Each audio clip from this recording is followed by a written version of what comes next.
कक्षा 9 प्रश्नावली 14.3 प्रश्न संख्या 8। एक पार्क में खेल रहे विभिन्न आयु वर्ग के बच्चों की संख्या का एक यादृच्छिक सर्वेक्षण करने पर निम्नलिखित आंकड़े प्राप्त हुए। आयु वर्षों में एक स्तंभ है और बच्चों की संख्या दूसरे स्तंभ में दी है। 1 से 2 वर्ष आयु के बच्चे 5 हैं, 2 से 3 3 हैं, 3 से 5 6 हैं। इसी प्रकार आगे को दिया गया है। ऊपर दिए आंकड़ों को निरूपित करने वाला एक आयत चित्र खींचिए। अभी तक हमारे पास समान परास वाले वर्ग थे, तो हम हर वर्ग के लिए जो आयत बना रहे थे उसकी चौड़ाई को एक समान ले रहे थे। लेकिन इस प्रश्न में हमारे पास जो वर्ग हैं उसमें परास भिन्न भिन्न है, तो हर वर्ग के लिए जब हम आयत बनाएंगे उसकी चौड़ाई भी अलग हो जाएगी। लेकिन ध्यान ये रखना है कि जो वर्ग की बारंबारता है, यानी वर्ग में जो आंकड़े की मात्रा है, वह है उस वर्ग के लिए बनने वाले आयत के क्षेत्रफल को निरूपित करती है। तो क्षेत्रफल के बराबर होना चाहिए क्या? वर्ग की बारंबारता। प्रश्न के 2 स्तंभ ये हैं, तो इनके आधार पर हम आयत, प्रत्येक वर्ग के लिए जो आयत बन रहा है उसकी चौड़ाई और उसकी लंबाई ज्ञात करेंगे। फिर उसके बाद हम आसानी से ग्राफ में आयत चित्र खींच सकते हैं। तो जैसे सबसे पहले वर्ग में 1 से 2, यानी जब मैं आयत में किसी खाने को 1, जैसे मैं इसको 1 मानूंगा, इसको 2 मानूंगा, तो ये चौड़ाई हो गई पहले वर्ग के लिए 1 से 2। फिर माना इसको मैं 3 मानूंगा तो ये 2 से 3, फिर ये 4, ये 5, तो 3 से 5 चौड़ाई बढ़ जाएगी 3 से 5 वर्ग के लिए। तो चौड़ाई जो हमें वर्ग दी है उससे हमें पता चल जाएगी कि हमें चौड़ाई क्या लेनी है प्रत्येक वर्ग के लिए। तो उसके सापेक्ष हम ये क्षेत्रफल है, क्योंकि हमने कहा कि प्रत्येक वर्ग के लिए जो आंकड़े की मात्रा है अर्थात बारंबारता है, वह वर्ग के आयत के क्षेत्रफल को प्रदर्शित करेगी, जो उस वर्ग के लिए आयत बन रहा है उसके क्षेत्रफल को। तो इसके लिए चौड़ाई है 1 से 2, अर्थात 1 से 2 के बीच का अंतर, तो चौड़ाई है। लंबाई बराबर होता है क्षेत्रफल बट्टे चौड़ाई। तो क्षेत्रफल कितना है? 5 बट्टे 1 बराबर 5, क्योंकि यह क्षेत्रफल को प्रदर्शित कर रहा है। 2 से 3 भी चौड़ाई 1 है, तो क्षेत्रफल है 3, क्षेत्रफल बट्टे चौड़ाई बराबर लंबाई, ये भी 3 हो गया। अब अगले में क्षेत्रफल कितना है? चौड़ाई है 2, क्योंकि देखो 3 से 5 का अंतर 2 हो गया, तो क्षेत्रफल बट्टे चौड़ाई बराबर देखो 3।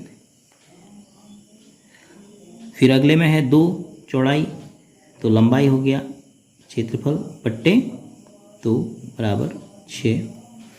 फिर अगले के लिए 7 से 10, 8 9 10, 3 का अंतर है, तो चौड़ाई 3, क्षेत्रफल बट्टे चौड़ाई बराबर लंबाई। इसी प्रकार 10 से 15, 5 का अंतर, तो चौड़ाई 5 लेंगे, तो क्षेत्रफल बट्टे चौड़ाई बराबर लंबाई। फिर अगले में 15 से 16 17 2, चौड़ाई 2 लेंगे, तो क्षेत्रफल 4 बट्टे चौड़ाई बराबर लंबाई।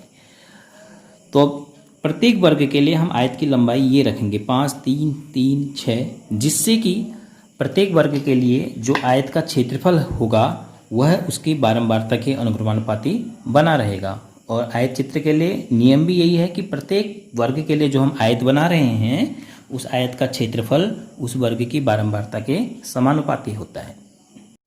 इन आंकड़ों को देखकर हम पता कर पाएंगे कि हमें क्षैतिज दिशा में और ऊर्ध्वाधर दिशा में कितने अधिकतम खाने चाहिए। अगर हम आयत की लंबाई को ऊर्ध्वाधर दिशा में प्रदर्शित करेंगे तो अधिकतम 6, और क्षैतिज में हम आयु वर्गों को अगर दर्शाएंगे तो अधिकतम 17 है, क्योंकि 1 से 2, अगर मैं 1 सेंटीमीटर को 1 मानूँ तो 2 सेंटीमीटर को 2, 3 सेंटीमीटर को 3, तो इस प्रकार 17 चाहिए। तो जो ग्राफ पेपर उपलब्ध है मेरे पास, इसमें अगर आप इस दिशा में देखें तो इस दिशा में खाने कम हैं, और अगर आप बाएं से दाईं ओर जाएंगे तो इस दिशा में आपके पास खाने ज़्यादा हैं। तो मैं इस दिशा में आयु को दिखा लेता हूं, और इस दिशा में बच्चों की संख्या को प्रदर्शित करूंगा। तो आसानी से मुझे 1 2 3 4 5 6, अगर मैं 2 पर भी 1 लेता हूँ 1 2, तब भी बार खाने यहाँ पर 6 दूनी बार उपलब्ध हैं। तो अब हम इस दिशा में एक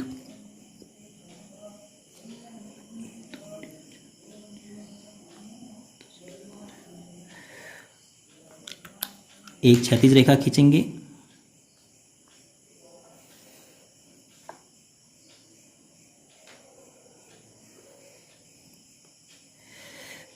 इसका नाम दे दिया x और इस दिशा में जो प्रदर्शित कर रहे हैं वो है आयु वर्षों में। आयु वर्षों में हम प्रदर्शित कर रहे हैं इस दिशा में, तो इसको 1 2 3 4 5 6 7 8 9 10 11 12 13 14 15 16 और ये 17 है।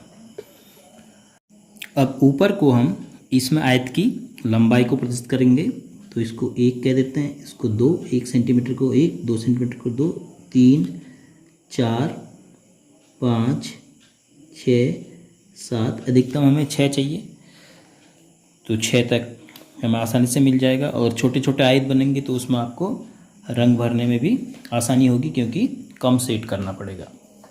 अब हम अपने जो प्रश्न है में हमने आयत की लंबाई के लिए तालिका बना रखी है उसे देखेंगे और उसके आधार पर, जैसे सबसे पहले है 1 से 2 के लिए चौड़ाई 1 और लंबाई 5, तो 1 से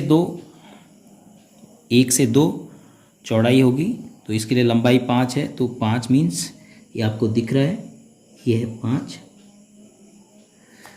तो आप इसके लिए पहला छोटा सा आयत खींचेंगे, तो इस आयत का क्षेत्रफल कितना हो गया, आप करते भी रहें और निकालते भी रहें। देखो क्षेत्रफल कितना हो गया, चौड़ाई इसकी 1 है, लंबाई 5 है, तो लंबाई गुणा चौड़ाई बराबर 5 का 5। इसी प्रकार दूसरे में भी चौड़ाई 1 है और लंबाई है 3, 2 से 3 है, 2 से 3 के लिए लंबाई 3 है, तो यहाँ तक आप अपना आयत बनाएंगे, तो जो इसका क्षेत्रफल होगा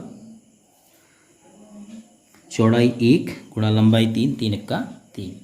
अब अगला देखिए वर्ग है 3 से 5, तो चौड़ाई 2 होगी क्योंकि 3 से 5 के लिए 2 होनी चाहिए चौड़ाई, और तो लंबाई कितनी है 3, तब जाके 3 दूना 6 क्षेत्रफल बारंबार तक प्रदर्शित करेगा। तो 3 से 5, तो इसके लिए लंबाई 3,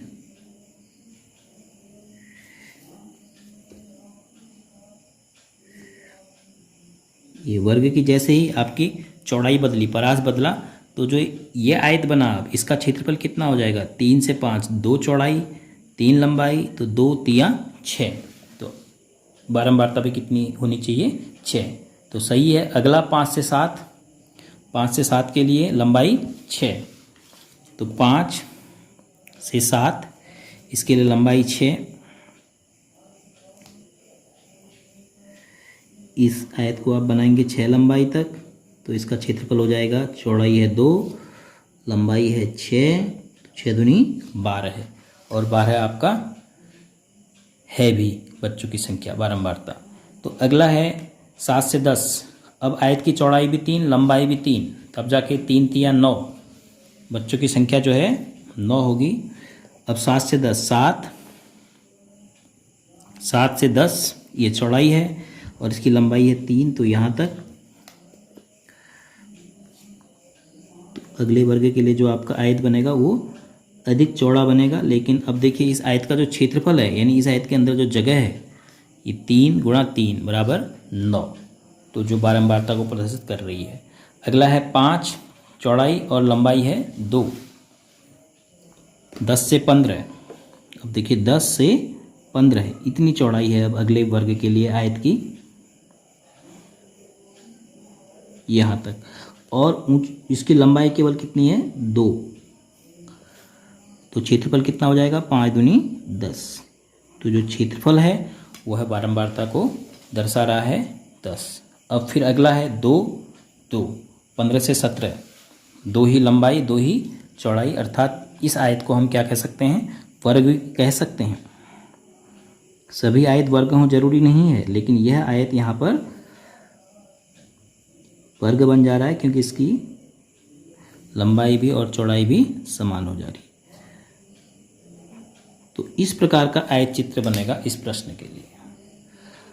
अब प्रत्येक वर्ग को, अब चूंकि यहाँ पर प्रत्येक वर्ग के लिए चौड़ाई आपकी क्या है, अलग अलग है, तो अगर आप चाहें तो अलग अलग रंगों से भी इसको सेट कर सकते हैं, जिसको कि देखने में आसानी हो कि हमें प्रत्येक वर्ग के लिए अलग रंग दिखेगा, तो हम प्रत्येक वर्ग के लिए आंकड़ों के आधार पर बता पाएंगे क्षेत्रफल को काउंट करके कि बच्चों की संख्या कितनी होगी।